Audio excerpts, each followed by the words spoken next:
அம்மனுக்கு வளைகாப்பு விழா. சேலத்தில் வேறு எந்த மாரியம்மன் கோவிலிலும் இல்லாத தனி சிறப்பாக சேலம் சின்னக்கடைவீதி சின்ன மாரியம்மன் கோவிலில் ஆண்டுதோறும் ஆடிப்பண்டிகையில் அம்மனுக்கு வளைகாப்பு விழா வெகு சிறப்பாக நடைபெற்று வருகிறது. இந்த வளைகாப்பு விழாவில் குழந்தை பேறு இல்லாத பெண்கள் தன்னை குழந்தை பேறு இல்லாதவள் என்று இந்த சமூகம் பேசுவதிலிருந்து விடுபட வழி செய்யும் வகையில் அம்மனுக்கு வளைகாப்பு விழாவும் தன் கையில் தானே வளையல் போடும் வளைகாப்பு விழாவும் நடைபெற்று வருகிறது. அம்மனுக்கு வளையல் மாற்றி சாற்றி வழிபடுவேன் என்று குழந்தை பேறு இல்லாதவர்கள் வேண்டிக் கொண்டு வளையல் மாலை சாத்தி வழிபடும் பொழுது அவர்களுக்கு குழந்தை பேறு கிட்டுகிறது என்பது மக்களின் பக்தர்களின் அசைக்க முடியாத நம்பிக்கை.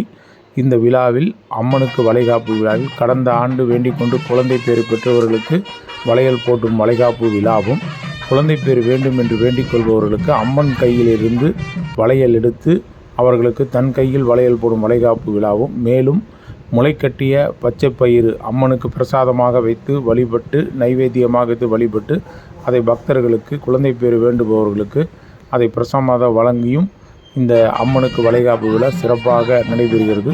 இதில் கலந்து கொண்டு குழந்தை பேறு பெற்றவர்கள் எத்தனையோ பேர் சேலம் சின்னமாரியம்மன் கோவிலுடைய தனி சிறப்பாக ஆண்டுதோறும் நடைபெறும் இந்த அம்மனுக்கு வளைகாப்பு விழா ஒரு மிக சிறப்பான ஆடிப்பண்டி பெருவிழாவின்